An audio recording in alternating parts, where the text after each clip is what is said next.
Hello friends, स्वागत है आपका पॉलिटिकल साइंस जोन में।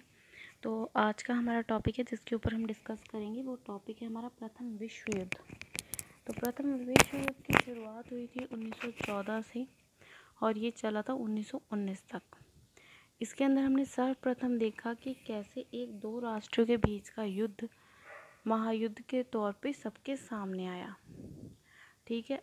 ऑस्ट्रेलिया और हंगरी जो इसके अंदर आपको लिखा हुआ नज़र आ रहा है, ऑस्ट्रेलिया और हंगरी जो था वो पहले एक ही राष्ट्र था। ठीक है, उसे ऑस्ट्रेलिया और हंगरी कहा जाता था। इसमें क्या हुआ था, इस महायुद्ध के अंदर सब देश जो थे दो गुटों के अंदर बटे हुए नजर आए। सर्वप्रथम ये युद्ध की शुरुआत हुई थी 28 जुलाई 1914 में। सभी के सभी राष्ट्र दो गुटों में बटे हुए नजर आए थे। पहला गुट था हमारे मित्र राष्ट्र और दूसरे थे केंद्रीय शक्ति या जिसे हम धुरी राष्ट्र भी कहते हैं। मित्र राष्ट्रों के अंदर थे फ्रांस, ब्रिटेन तथा रूस। केंद्रीय शक्तियों के अंदर थे जर्मनी, ऑस्ट्रेलिया और तुर्क। इसमें मित्र राष्ट्र जो थे वो सर्बिया की तरफ से और केंद्रीय राष्ट्र ऑस्ट्रेलिया की तरफ से युद्ध के अंदर भाग ले रहे थे। 1917 के अंत तक अमेरिका तथा जापान और रूस ने भी मित्र राष्ट्रों की तरफ से इस युद्ध में हिस्सा ले लिया। अब जब ये युद्ध हुआ तो इसके पीछे भी कई मेन कारण ऐसे थे जिनके कारण इतना बड़ा महायुद्ध हुआ। ठीक है, ऑस्ट्रेलिया और हंगरी अकेले ही एक कारण नहीं थे जिन्होंने युद्ध की परिस्थितियों को उत्पन्न करा। इससे पहले भी कई कारण थे, कई ऐसे तथ्य थे जिनके कारण युद्ध की अनिवार्यता को समझा गया और ये हुआ। तो प्रथम विश्व युद्ध के अंदर क्यों हुआ, सबसे पहले तो कुछ मुख्य तथ्य ऐसे भी थे कि सारे जो राष्ट्र थे वो अपने आप को श्रेष्ठ समझते थे। चाहे वो आर्थिक स्थिति में हो, चाहे वो शस्त्रों की स्थिति में हो, चाहे वो राजनीतिक स्थिति में हो, वो अपने आप को दूसरे राष्ट्रों से श्रेष्ठ बनाने के पीछे लगे हुए थे। जो एक सबसे बड़ा कारक था इसकी भूमिका का प्रथम विश्व युद्ध की। उसके बाद जो हमारा जो पहला मुख्य तथ्य था वो ये है राष्ट्रवाद की शुरुआत। जो राष्ट्रवाद की शुरुआत थी, जो यहाँ हम कह सकते हैं राष्ट्रवाद की भूमिका, ये सबसे पहला मेन कारण बनी थी हमारे प्रथम युद्ध की शुरुआत का। फ्रांस की क्रांति के बाद जो था विश्व के हर देश के अंदर राष्ट्रवाद को प्रमुख रखा गया, राष्ट्रवाद की भूमिका को समझा गया। सब लोग जानने लग गए थे कि हमारे राष्ट्र के हित किस में है और हमारे अधिकार किस में है। तो इन सब से क्या हुआ, हमारे अंतर्राष्ट्रीय संबंधों पे भी एक असर पड़ा। हमारे कई जगह पे अंतर्राष्ट्रीय संबंधों में जहाँ एकता नजर आई, वहीं कई अंतर्राष्ट्रीय संबंधों में विभाजन भी हुआ। ऐसा क्यों हुआ, क्योंकि हमने अपने राष्ट्रवाद के हित को ध्यान में रखते हुए कई देशों के साथ अपने संबंध स्थापित करे और जिन राष्ट्रों के साथ हमारे राष्ट्र हित नहीं मिलते थे उनके साथ हमने विभाजन करना शुरू कर दिया। हमने सबसे ज़्यादा जो था अपने राष्ट्र की आकांक्षाओं पे बल दिया और इन्हीं आकांक्षाओं पे बल देने का कारण था कि जर्मनी का पूर्ण एकीकरण हुआ तथा इटली का भी पूर्ण एकीकरण हमने देखा उस समय। और तुर्क साम्राज्य जो उस समय बहुत बड़ा साम्राज्य माना गया था, उसका भी विघटन हमने देखा, क्योंकि तुर्क के कई शासकों ने पूरे विश्व के अंदर अपना वर्चस्व उस समय स्थापित कर रखा था और राष्ट्रवाद की मांग के कारण वो कम होना शुरू हुआ। उसी तरह पूर्वी यूरोप के कई प्रदेशों में भी स्वतंत्रता की मांग ने जोर पकड़ा और ये मिथ्या धारणा खत्म हुई।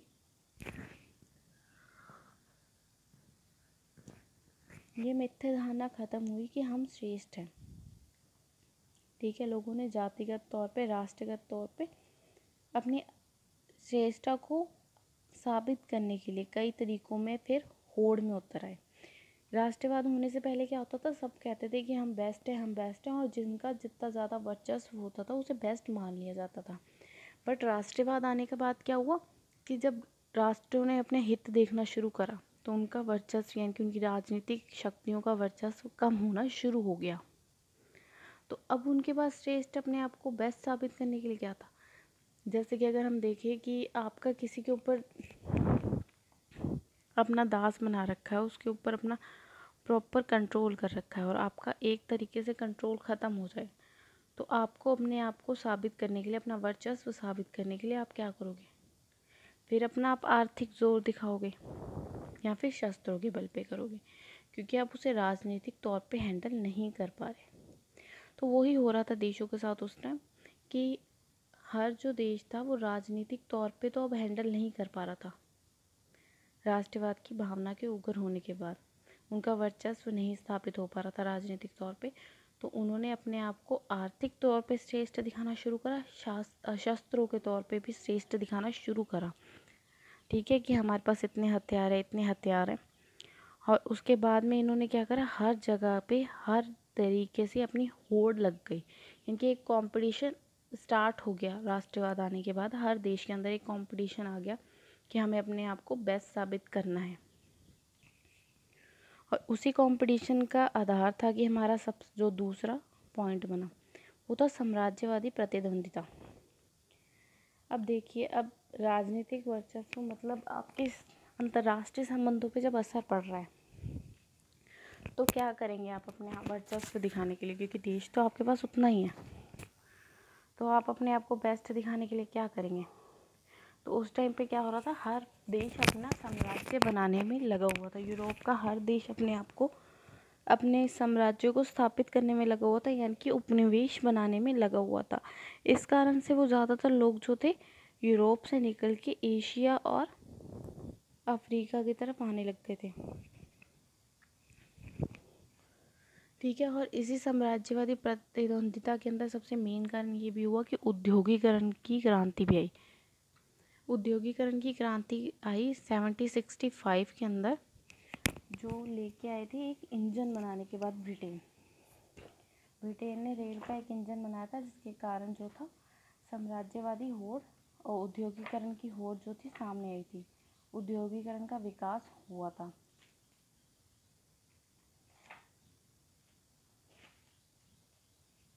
ठीक है। और इसी के कारण पूरे यूरोप के अंदर उद्योगीकरण ने अपना स्थान बनाए। हर इंसान जो था उद्योगीकरण की तरफ बढ़ रहा था। अब उद्योगीकरण बढ़ेगा तो उसके लिए सबसे ज़्यादा ज़रूरी क्या था, आपको उद्योगीकरण करना है तो आपको कच्चा माल भी चाहिए। आपको अपनी इंडस्ट्री लगानी है, आपको कच्चा माल चाहिए। कच्चा माल तो चाहिए, बट वो कच्चा माल भी कम दरों पे चाहिए। फिर उसे बनाने के लिए मैन पावर भी चाहिए, तो हमें दास भी चाहिए, वो भी कम दरों पे चाहिए। तो ये सब चीज़ें जो थी एशिया और अफ्रीका में बड़े आराम से मिलती थी, जिस कारण क्या हुआ, उन्होंने अफ्रीका और एशिया की तरफ आना शुरू करा और अपने उपनिवेश हमें बनाना शुरू करा। अब यहाँ पे उन्हें सबसे मेन जो फ़ायदा हुआ वो ये भी हुआ कि उन्होंने यहीं से हमसे कच्चा माल ख़रीदा और हमें ही वो कच्चा माल हमसे कच्चा माल ख़रीदा, हम ही को दास बनाया, हमसे वो सामान बनवाया और हमारी ही मार्केट में हमें ही उच्च दरों पे वो सामान को बेचा गया। तो साम्राज्यवादी प्रतिद्वंदिता जो थी ये भी युद्ध का एक नवीन रूप तैयार कर रही थी, क्योंकि हर देश अपने आप को साबित करने के लिए ज़्यादा से ज़्यादा देशों को उपनिवेश बनाता जा रहा था। और जब वो उपनिवेश बनाएंगे तो वहाँ पे भी राष्ट्रवाद की भूमिका देर सवेर आएगी। तो क्या होगा, वहाँ पे भी एक कॉम्पिटिशन आना स्टार्ट हो जाएगा, तो वो भी एक युद्ध की तरफ खींचता हुआ लेके चला जाएगा। और फ्रांस हो गया, ब्रिटेन हो गया, ये सब तो अपने ज़्यादा से ज़्यादा बना रहे थे ताकि वो जो है अपनी पावर दिखा सकें। इससे उनकी इकोनॉमिक पावर भी ज़्यादा बढ़ रही थी, आर्मी पावर भी बढ़ रही थी, हर तरीके की पावर उनकी ज़्यादातर ज़्यादा बढ़ती जा रही थी। अब इसके बाद हम देखते हैं जो तीसरा कारण बना वो हमारी गुप्त संधियाँ थी। अब गुप्त संधियों के अंदर सबसे ज़्यादा याद रखना त्रिमैत्री संबंध और त्रिकोण संबंध, ये दोनों बिल्कुल डिफरेंट थे।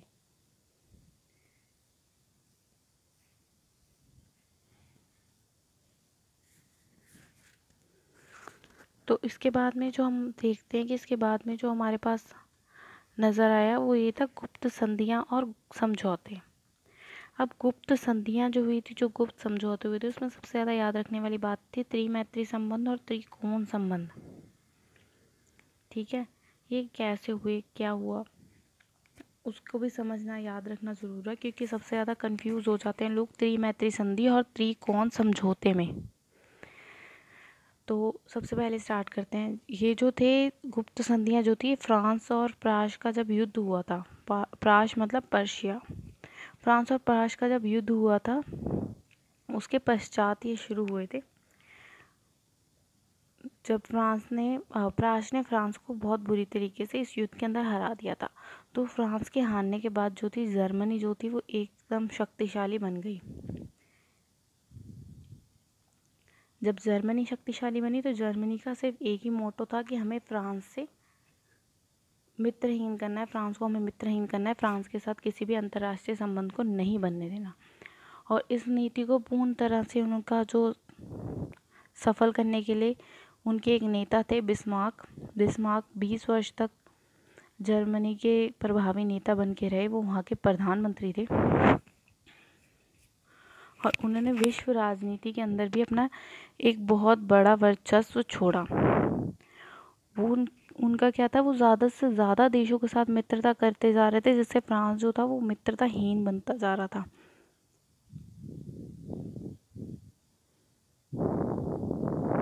और 1857 में क्या हुआ, बर्लिन, ऑस्ट्रेलिया हंगरी एक ही है, ऑस्ट्रेलिया हंगरी और रूस ने मिलकर एक अपना विरुद्ध गुट बना लिया था, जिसके अंदर इन्होंने ये कहा था कि अगर कोई भी फ्रांस अगर किसी के ऊपर पे अटैक करता है या कोई भी फ्रांस के अगेंस्ट अटैक करता है तो हम उस युद्ध में आपके साथ रहेंगे। ठीक है। और इसके अंदर काफ़ी लगातार नवीनीकरण भी होते रहे। तो 1881 के अंदर जब इसका नवीनीकरण हुआ पहली बार, तो क्या हुआ था कि जर्मनी और ऑस्ट्रेलिया जो थे वो कुछ हद तक रूस के खिलाफ होने शुरू हो गए थे। लेकिन 1887 में रूस ने खुद को ही इस गुट से अलग कर लिया और उस समय इस गुट के अंदर शामिल हुई इटली, जर्मनी और ऑस्ट्रेलिया ने मिलकर करा त्रिमैत्री संधि। ठीक है। ये त्रिमैत्री संधि जो थी वो मुख्य इसी चीज़ के ऊपर थी कि हम सब फ्रांस के खिलाफ है और अगर फ्रांस के खिलाफ कोई हमला होता है या फ्रांस आपके ऊपर हमला करता है तो हम उसका जवाब देंगे। फिर वहीं पे क्योंकि बिस्मार्क जब तक था तब तक फ्रांस के साथ मित्रता करना किसी भी देश के लिए पॉसिबल नहीं था, वो इतनी स्ट्रॉन्ग पर्सनैलिटी थी। तो क्या हुआ, जब 1890 के अंदर बिस्मार्क को उसकी पद से हटाया गया, उसको सत्ता से हटा दिया गया, तो उस टाइम त्रिमैत्री के संबंध में त्रिमैत्री संधि के गलती से संबंध निकल गया था, त्रिमैत्री संधि के खिलाफ जो था उत्तर दिया गया त्रिकोण समझौता करके। अब ये त्रिकोण समझौता किसने करा, फ्रांस, रूस और ब्रिटेन ने। इनके 1887 के अंदर रूस ने वहाँ से छोड़ा और 1907 के अंदर उन्होंने त्रिकोण समझौता कर लिया था प्रॉपर रूप से। ठीक है। अब ये इस समझौते की स्टार्टिंग हुई थी 1890 से, लेकिन ये पूर्ण रूप से सफल होता नज़र आया था 1907 में। ठीक है। 1890 में अंदर इन्होंने कर लिया और इनका क्या था कि अगर कोई भी फ्रांस के ऊपर अटैक करता है तो हम उसके ऊपर अटैक करेंगे। ठीक है। तो 1907 तक विश्व ऑलरेडी 2 गुटों के अंदर बट चुका था। अब इसके बाद हमारा चौथा कारण आता है, वो है सैन्यवाद का आरंभ। उस समय क्या हुआ था, सैन्यवाद का आरंभ होना शुरू हुआ था। सबने अपनी अपनी सैन्य संधियाँ करनी शुरू कर दी थी। जैसे मैंने आपको स्टार्टिंग में बताया कि अपने आप को बेस्ट साबित करने के लिए उन्होंने अपनी आर्मी को स्ट्रॉन्ग करना शुरू कर दिया था। उन्हें पता लग गया था कि युद्ध अब कभी भी हो सकता है। तो ये जब गुप्त संधियाँ हुई तो गुप्त संधियों के अंदर मेनली बात अटैक्स की करेगी। जब अटैक्स की बात हो रही है तो आप सीधा सीधा समझ सकते हैं कि ये जो बात हो रही है ये अपनी सैन्य शक्तियाँ बढ़ाने की हो रही है। तो सैन्यवाद का आरंभ हो गया। ये कब से हुआ, जब 19वीं शताब्दी के अंदर हमने देखा नेपोलियन जो था वो लगातार जीतता जा रहा था, मगर आखिर में आके उन्होंने वाटरलू से जो थी हार को देखा, वाटरलू में हार का सामना करा। उस टाइम पे क्या हुआ, फिर सैन्यवाद की होड़ स्टार्ट हो गई। अब सैन्यवाद की होड़ स्टार्ट हुई तो 1870 को हम कैसे भूल सकते हैं। 1870 भी एक बहुत बड़ा मेन पॉइंट था सैन्यवाद को आरंभ करने के लिए, सबसे मेजर पॉइंट यही बना था जब फ्रांस और पर्शिया का युद्ध हुआ था और पर्शिया ने फ्रांस को हरा दिया था। ठीक है। और उस समय क्या हुआ कि लगातार सबसे मेन बात ये भी है कि जापान के लोग थे वो पहले काफ़ी हद तक चुप बैठे थे, वो इस तरीके की एक्टिविटीज़ में हिस्सा नहीं ले रहे थे। बट जापान ने भी धीरे धीरे सैन्यवाद की तरफ अपने कदम जमाने शुरू करे और अपनी सेना को विश्व की सर्वश्रेष्ठ सेना बनाने की, सबसे अच्छी सेना बनाने की स्टार्टिंग कर दी। और जब जापान ने सैन्यवाद के अंदर एंट्री करी तो उससे चीन, कोरिया और रूस ये सब बहुत ज़्यादा भयभीत हो गए थे, अमेरिका भी। ठीक है। इसी प्रकार हर देश जो था अपने आप को स्ट्रॉन्ग दिखा रहा था। सैनिक जो थे वो खुलेआम युद्ध का प्रचार कर रहे थे, एक दूसरे को चैलेंजेस कर रहे थे, प्रतिद्वंदिता देने की स्टार्टिंग हो गई थी। तो जब ऐसा माहौल बन जाता है वो एकदम से युद्ध के लिए प्रॉपर होता है, जब आपके सैनिक ही कहने लग जाएं। अब जब सैन्यवाद हुआ, आर्मी ने जब ये सब करना शुरू करा तो फिर नेवी हमारी कैसे पीछे रहती, तो नौसेना भी आई। तो नौसेना के अंदर भी प्रतिद्वंदिता स्टार्ट हुई। अब ये जो प्रतिद्वंदिता ये बहुत ज़्यादा अच्छी प्रतिद्वंदिता थी, क्योंकि ब्रिटेन जो था वो वर्ल्ड की सबसे अच्छी नौसेना थी उसके पास। अब ब्रिटेन को चैलेंज देने के लिए जर्मनी भी आ गया। जर्मनी ने अपनी नौसेना को विश्व की सबसे अच्छी सेना बनाने की कोशिश करनी शुरू कर दी। ठीक है। 19वीं शताब्दी में जो ब्रिटेन सबसे अधिक सर्वशक्ति था उसे जर्मनी के युवा सम्राट जो थे विलियम द्वितीय, उन्होंने एकदम से प्रतिद्वंदिता दे दी, क्योंकि जर्मनी की सेना भी काफ़ी अच्छे से अपना काम कर रही थी, अपना विस्तार कर रही थी पूर्ण रूप से। और इससे क्या हो रहा था, ब्रिटेन के गर्व को चोट पहुंच रही थी लगातार। ठीक है। ब्रिटेन के गर्व को लगातार चोट पहुंच रही थी, जिसके कारण क्या हुआ, नौसेना के अंदर अपनी प्रतिद्वंदिता दिखनी शुरू हो गई। लोगों ने अपनी अपनी नीतियाँ बनानी शुरू करी, क्योंकि जब अटैक होगा, युद्ध की स्थिति तो बननी शुरू हो चुकी थी। जब अटैक होगा तो ज़रूरी नहीं है ना कि थल से ही हो, वो नौसेना भी चाहिए थी उसके अंदर उन्हें। तो ब्रिटेन और जर्मनी के अंदर यहाँ पे प्रतिस्पर्धा शुरू हो चुकी थी पूर्ण रूप से, और ब्रिटेन किसी भी तरीके से अपनी सत्ता को हाथ से नहीं जाना देना चाहता था। तो इसीलिए ब्रिटेन ने फिर त्रिकोण समझौता जो हुआ था फ्रांस,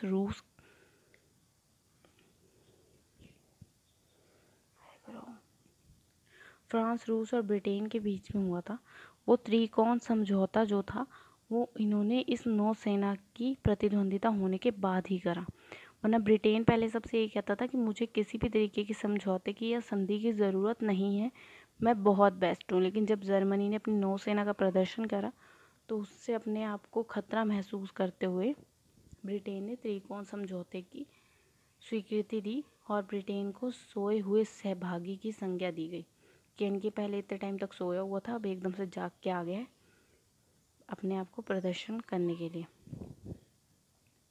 अब इसके बाद में जो सबसे ज़्यादा वाह लूटी अनौपचारिक संगठनों ने, क्योंकि जब गुप्त संधियाँ हो रही हैं, सैन्यवाद हो रहा है, नौसेना की प्रतिद्वंदिता हो रही है, तो कहीं ना कहीं अनौपचारिक संगठनों का आरंभ होना भी शुरुआती तौर पे ज़रूरी था। तो इन अनौपचारिक संगठनों के अंदर जो थी सबसे मेन जो देखा गया वो कौन सी व्यवस्था थी, यूरोपीय व्यवस्था नामक संगठन बनाया गया था नेपोलियन की पराजय को देखने के बाद। अब इस संगठन का काम यही था कि किसी भी देशों के बीच में जहाँ युद्ध की स्थिति लग रही है वहाँ पे उस युद्ध की स्थिति को मध्यस्थ करके उसका कोई समाधान निकाल सके शांति प्रिय रूप से। लेकिन वो असफल रहा, जिसके परिणाम स्वरूप हमने प्रथम विश्व युद्ध देखा। बट हम इसे प्रॉपरली ये भी नहीं कह सकते कि पूरा फेलियर ही था, क्योंकि 1871 से लेकर 1914 के बीच में इन्होंने काफ़ी छोटे बड़े युद्ध रोके। अब देख ही सकते हो 1871 से लेके 1914 तक बीच में काफ़ी ज़्यादा ऐसे मौके आए कि हमारी लड़ाई हो सकती थी। जब मैत्री समझौता हुआ था तब भी लड़ाई हो सकती थी, जब उसके जवाब में त्रिकोण समझौता हुआ तब भी लड़ाई हो सकती थी। ठीक है। तो इस तरीके से काफ़ी, जब सैन्यवाद हो रहा था तब भी लड़ाई हो सकती थी, ब्रिटेन और जर्मनी के अंदर भी लड़ाई हो सकती थी अपनी नौसेना को लेकर। तो ऐसे कई युद्ध उन्होंने टाले भी।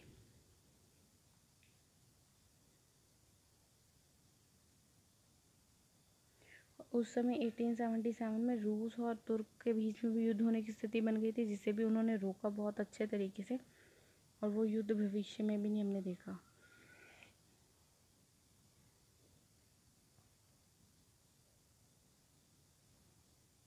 फिर उसके बाद क्या हुआ, जब ये त्रिकोण समझौता हुआ, उसके बाद में स्थितियां लगातार बिगड़ती गई और यूरोपीय व्यवस्था के बारे में कोई नहीं सुन रहा था।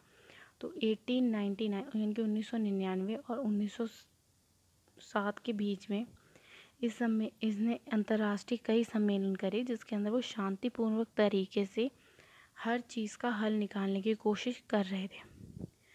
जिसके अंदर हमने देखा कि 1907 में इन्होंने पंच निर्णय हेतु स्थायी व्यवस्था भी बनाई, यानी कि पंच निर्णय हेतु स्थायी व्यवस्था भी बनाई, जिसके अंदर शांति की बात ही कही गई थी बेसिकली, कि शांति बनाए रखी जाए और एक दूसरे की बाउंड्रीज़ की रिस्पेक्ट करी जाए, फीलिंग्स की रिस्पेक्ट करी जाए। वो भी एक व्यवस्था बनाई, लेकिन वो पूर्ण तरह से संतोषजनक साबित नहीं हुई, क्योंकि अगर वो संतोषजनक होती तो 1914 में युद्ध नहीं होता। तो ये भी एक कारण था कि वो संतोषजनक साबित नहीं हुई, जिसके कारण भी ये युद्ध की स्थिति जो थी वो सबके सामने प्रकाशित हुई। उसके बाद में आते हैं, हमारा नेक्स्ट पॉइंट है संचार के माध्यम द्वारा नकारात्मक पूर्ण प्रचार। अब सबसे ज़्यादा हमेशा ही लड़ाइयाँ भड़काने में काम मीडिया जहाँ हमारी काफ़ी हद तक हेल्प करती है, हमारे तक सही न्यूज़ पहुँचाती है, वहाँ पे कुछ मीडिया, सब मीडिया वाले नहीं बट कुछ मीडिया वाले ऐसे भी होते हैं जो भड़काऊ चीज़ें करते हैं।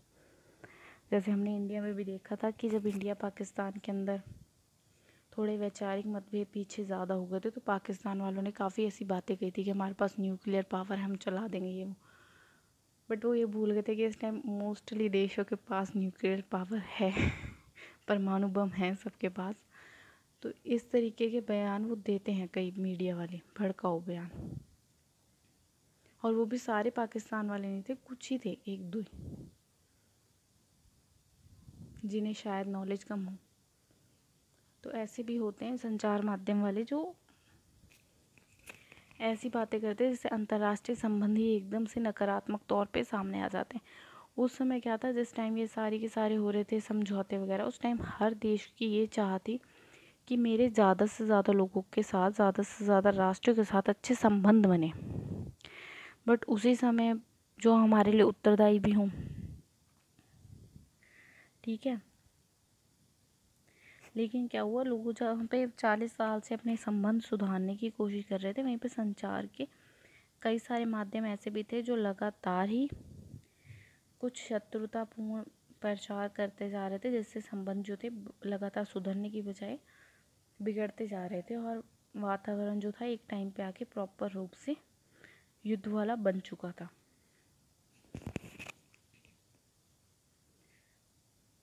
अब उसके बाद में हमारा नेक्स्ट कारण जो बनता है वो ये आता है कि महत्वाकांक्षी शासकों की भूमिका। ये हर जगह की प्रॉब्लम है, जहाँ जहाँ पे महत्वाकांक्षी शासक होते हैं वहाँ वहाँ पे वो अपने अपने आप की मतलब अपनी महत्वाकांक्षाएं साबित करने में लग जाते हैं। अब इसके अंदर ही सबसे पहले थे विलियम द्वितीय, जर्मनी के शासक उस टाइम हमने देखे, जो हर टाइप से ये चाहते थे कि हमारी जो जर्मनी है वो प्रॉपर रूप से अपने फ़ायदे के बारे में सोचे, अपने समझौते जो थे वो अपनी शर्तों के ऊपर स्वीकार करवाते थे, जिसका उन्हें बाद में बहुत बड़ा भुगतान भी करना पड़ा। ठीक है, वो अपनी महत्वाकांक्षाओं को ज़्यादा प्रेफर रखते थे। वहीं पे जहाँ मतलब विलियम द्वितीय ही थे जिन्होंने बिस्मार्क जो थे उस टाइम के बहुत अच्छे प्रधानमंत्री, जो 20 साल तक उन्होंने शासन करा जर्मनी के ऊपर। तो ये जो थे शासक, इनके राजा विलियम द्वितीय, इन्होंने ही उन्हें सत्ता से हटाया था।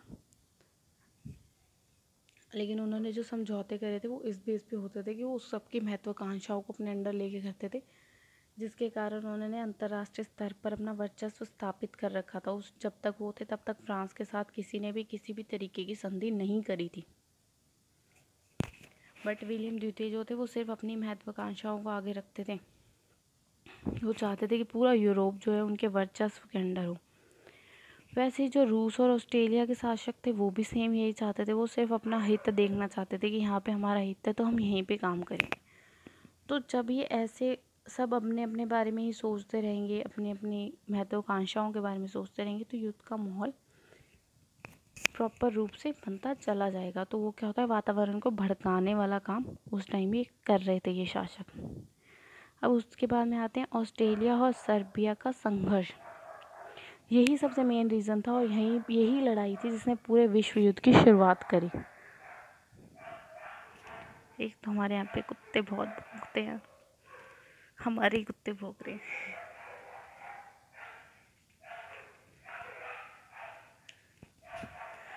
तो उस टाइम ऑस्ट्रेलिया और सर्बिया का संघर्ष जो था ये सबसे ज़्यादा था। इनका संघर्ष हुआ क्या शुरू, जो ऑस्ट्रेलिया थी वो ये चाहते थे कि सलाव के जितने भी देश हैं उनके अंदर उनका विस्तार हो, यानी कि समुद्र तट के किनारे वाले जितने भी देश हैं वो सब उनकी अंडर आ जाए, यानी कि वो प्रॉपर रूप से समुद्री सीमाओं के ऊपर अपना वर्चस्व स्थापित कर सके। दूसरी ओर सर्बिया जो था वो उससे थोड़ा विपरीत था।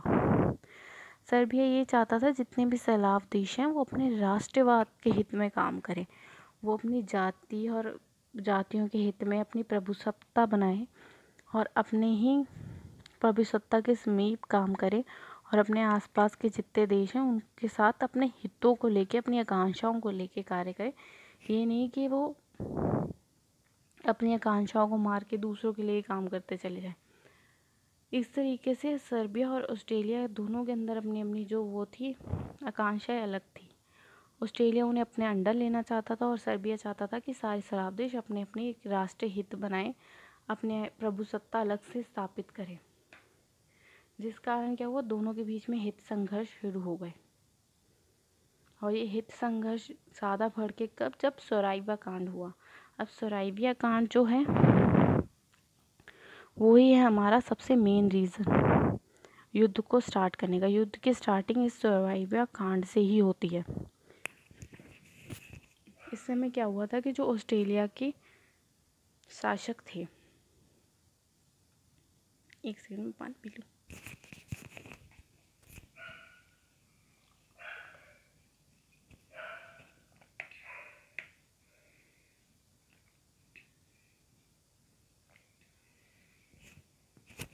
ऑस्ट्रेलिया के एक प्रांत के अंदर क्या हुआ था कि 20 जून 1914 के अंदर ये कांड हुआ था। वहाँ के जो राजकुमार थे फ्रेस फर्नांडिस, इनकी हत्या कर दी गई थी और उनके साथ ही साथ इनकी पत्नी की भी हत्या कर दी गई थी। अब इस हत्याकांड के पीछे ये बताया जाता है कि सलाव के ही कुछ आतंकवादियों का हाथ था और ये भी कहा जाता है कि इन आतंकवादियों को ऑस्ट्रेलिया तक पहुंचाया भी किसने था, सर्बिया ने, यानी कि इनको प्रॉपर रूप से सर्बिया का समर्थन था। तो इस कारण क्या हुआ, प्रथम विश्व युद्ध के लिए कि जो मार्ग था वो बिल्कुल साफ हो गया। ऑस्ट्रेलिया ने ये कह के युद्ध डिक्लेयर कर दिया कि इन्होंने हमारे शासक की जान ली है। तो क्लियरली स्टार्ट हो गया युद्ध। अब यहाँ पे जो सबसे बड़ा नुकसान उठाया ऑस्ट्रेलिया और जर्मनी ने अपने महत्वाकांक्षी नेताओं के कारण, वो ये था कि इनकी साइड से कोई भी राष्ट्र नहीं आया। ज़्यादातर राष्ट्र मित्र राष्ट्रों की तरफ से, यानी कि सर्बिया की तरफ से ही खड़े रहे। ठीक है, सर्बिया की तरफ से ही खड़े रहे, ज़्यादातर पक्षों ने उसी का साथ दिया और ऑस्ट्रेलिया के पक्षों में सिर्फ केंद्रीय शक्तियाँ थी, यानी कि इटली और जर्मनी ही थे ऑस्ट्रेलिया की तरफ से। कोई और शक्तियाँ ऑस्ट्रेलिया की तरफ से नहीं आई। अब क्या हुआ, 1915 तक तो सारे मित्र राष्ट्रों ने भी हिस्सा ले लिया, इटली ने भी ले लिया। 1917 के एंड तक आते आते मित्र राष्ट्रों के समर्थन करने के लिए अमेरिका और जापान भी आ गए।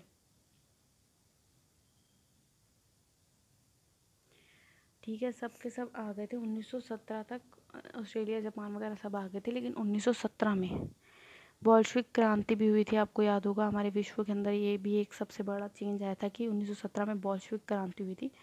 बोल्शेविक क्रांति के बाद ही रूस ने युद्ध का त्याग कर दिया, क्योंकि बोल्शेविक क्रांति से भी युद्ध को काफ़ी हानि हुई और युद्ध से भी और हानियाँ होती जा रही थी, तो उन्होंने छोड़ दिया। अब इसी युद्ध की एंड कैसे हुआ? 1918 के अंदर, नवंबर 1918 के अंदर बिना किसी शर्त के जर्मनी ने अपना आत्मसमर्पण कर दिया। ठीक है, ये आत्मसमर्पण कब करा गया? जब प्रॉपर रूप से सारे के सारे राष्ट्र, मित्र राष्ट्र ऑस्ट्रेलिया के ऊपर भारी हो गए थे और ऑस्ट्रेलिया हारने की परिस्थिति में आ चुका था, तो जर्मनी ने अपने हथियार डालकर शांतिपूर्ण रूप से वॉर का एंड डिक्लेयर कर दिया। और यही हुआ 1919 जनवरी के अंदर युद्ध खत्म होने के बाद प्रॉपर रूप से पेरिस के अंदर शांति सम्मेलन करा गया। ठीक है, जिसे पेरिस शांति सम्मेलन के नाम से भी हम जानते हैं। इसके अंदर पराजित राज्यों ने विजयी जो राज्य थे उनकी शांति संधियों को स्वीकार करा और उसके अनुसार ही काम करना शुरू करा। अब इसके अंदर जो था पेरिस समझौते की जब हम बात करेंगे, उस टाइम सबसे ज़्यादा जो पेरिस समझौते जो हुआ था शांति सम्मेलन, उसके अंदर सबसे जो ज़्यादा अच्छे पॉइंट्स दिए थे हमें अमेरिका के प्रधानमंत्री थे, उन्होंने दिए थे, वुडरो विल्सन ने। तो उसके बारे में भी हम बात करेंगे नेक्स्ट वीडियो में।